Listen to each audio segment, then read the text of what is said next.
హోంమంత్రి వంగలపూడి అనిత కామెంట్స్. ఈ 100 రోజుల పాలనపై మేము చర్చకు సిద్ధం. సకాలంలో పింఛన్లు ఇస్తున్నాం. టైటిలింగ్ యాక్ట్ని రద్దు చేశాం. అన్న క్యాంటీన్లు ప్రారంభించాం. నూతన ఇసుక విధానం తీసుకొచ్చాం. త్వరలో ఉచిత బస్సు, ఫ్రీ గ్యాస్ అందుబాటులోకి తీసుకొస్తాం. చంద్రబాబుకు సంపద సృష్టించడం తెలుసు. జగన్ చేసిన మోసాలు బయటికి వస్తున్నాయి అని చెప్పి ఏదో అంటారు కదా, వెర్రవేగాడు కదా. 5 సంవత్సరాల్లో 11 సీట్లకు పడిపోయాడు పరిస్థితి. ఈ 100 రోజుల్లోనే మా జాతకం చెప్పేస్తాడు ఆయన. ఈ 100 రోజుల్లోని బయటకు వచ్చి ఎక్కడో ఆ జైలుకి వెళ్ళి ఈ జైలుకి వెళ్ళి పరామర్శించి రావడం కాదు. రమ్మనండి బయటకు వచ్చి చర్చకి నేనే అడిగాను, రావయ్య బాబు చర్చకి రా మాట్లాడుకున్నాం.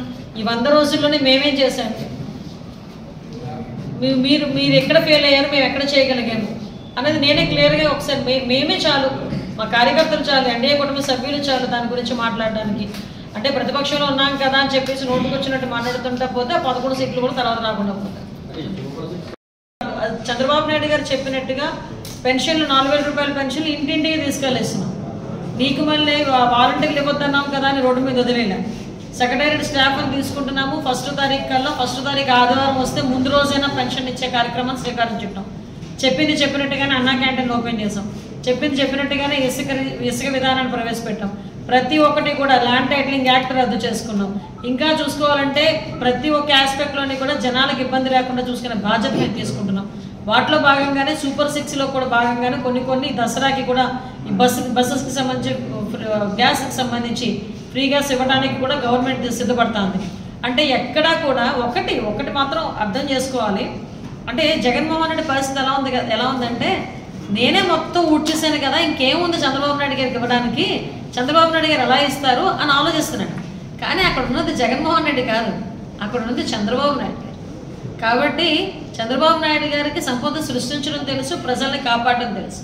కాబట్టి ఇచ్చిన హామీలను నెరవేర్చే దిశగా చంద్రబాబు నాయుడు గారు డెఫినెట్గా ముందుకెళ్తారు. మీరు కంగారు పడిపోవాల్సిన అవసరం లేదు. ఈయన మాట్లాడితే సూపర్ సిక్స్ అంటాడండి.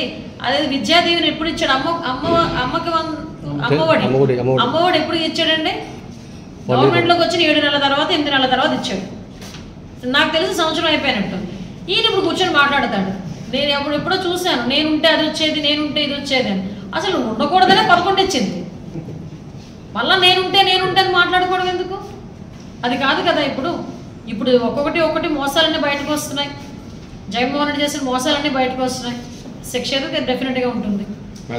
సంకల్ప బలం, ఆంధ్రప్రదేశ్ ప్రజల ఆశీర్వాదంతో ఎన్డీఏ కూటమి వచ్చిన తర్వాత డెఫినెట్గా దాన్ని ఇంప్లిమెంట్ చేయాలి అని చెప్పి, దాన్ని ఇంప్లిమెంట్ చేయడానికి క్యాబినెట్లో కూడా దాని గురించి మాట్లాడి దీని మీద ఒక యాక్షన్ ప్లాన్ రెడీ చేసుకొని ఒక 2047కి ఒక డాక్యుమెంట్ని కూడా రెడీ చేయడానికి మనం సిద్ధపడ్డాం. అందులో భాగంగానే ఆంధ్రప్రదేశ్ రాష్ట్రం కూడా కంపల్సరీగా 2047కి ఉన్నాము, మనందరం ఉంటాము ఉండవు తర్వాత విషయం. కానీ మన పిల్లలకి సైతం ఈరోజు ఒక మంచి విజనరీ డాక్యుమెంట్ ఇవ్వడంలోనే కానీ, ఒక విజనరీ ఆస్పెక్ట్లో కానీ మనందరం భాగస్వాములై ఉన్న ఒక తృప్తి మాత్రం మీకు మాకు కనుక డెఫినెట్గా ఉంటుంది. అది మాత్రం కంపల్సరీ మనం చూస్తాము. అట్ ద సేమ్ టైం మనందరికీ తెలుసు, ఈరోజు ఏదైతే అన్ని సెక్టార్లు కూడా అభివృద్ధి జరగాలి, అందరూ కూడా సంతోషంగా ఆరోగ్యంగా ఉండాలి అని ఒకే ఒక ఉద్దేశంతో గౌరవ చంద్రబాబు నాయుడు గారు కూడా చేస్తున్న దీనికి మీరందరూ కూడా సూచనలు సలహాలు ఇవ్వాలి. ఎందుకంటే ఇది నిజంగా చెప్పాలంటే ఒక పెద్ద టాస్క్. మన భవిష్యత్తు గురించి, మన పిల్లల భవిష్యత్తు గురించి మనం తీసుకున్న ఒక టాస్క్. దీంట్లో ప్రతి ఒక్కరిని భాగస్వాములు చేయాలి అనే ఉద్దేశంతోనే ప్రజలందరికీ కూడా ఉపయోగపడేట్టుగా ఒక QR కోడ్ను కూడా ఇవ్వడం జరిగింది.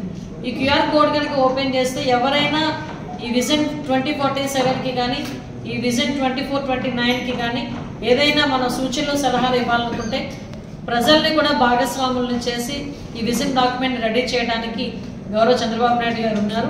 కాబట్టి మీరందరూ కూడా దయచేసి ఈ సూచనలు సలహాలు ఇవ్వాల్సిందిగా మనస్ఫూర్తిగా కోరుకుంటూ, ఈ స్వర్ణాంధ్ర 2047లో మనందరం కూడా భాగస్వాములు అవుదామని మిమ్మల్ని అందరినీ కూడా మనస్ఫూర్తిగా కోరుకుంటూ సెలవు తీసుకుంటాం. కూడా రెన్యువల్ చేస్తారు. 2023కే రెన్యువల్ అయిపోయింది. జగన్మోహన్ రెడ్డి వాళ్ళు రెన్యువల్ చేయకుండానే సంవత్సరం వాలంటీర్ల సేవను వినియోగించుకున్నాడు. అర్థమైందా? అంటే విషయం ఏంటంటే, రెన్యువల్ చేయకుండానే వాలంటీర్స్కి కొన్ని రోజులు జీతాలు కూడా ఇచ్చాడు ఆయన. రెన్యువల్ చేయకుండానే, అంటే యాజ్ పర్ సిస్టమ్ ప్రకారం కాకుండా అతను నచ్చినట్టు చేసుకున్నాడు. దీని మీద అన్నిటి మీద కూడా ఎంక్వైరీ జరుగుతుంది. ఎంక్వైరీ జరిగిన తర్వాత వచ్చిన రిపోర్ట్ని బేస్ చేసుకొని వాళ్ళకి ఏ రకంగా న్యాయం చేయాలన్నది చేస్తాం.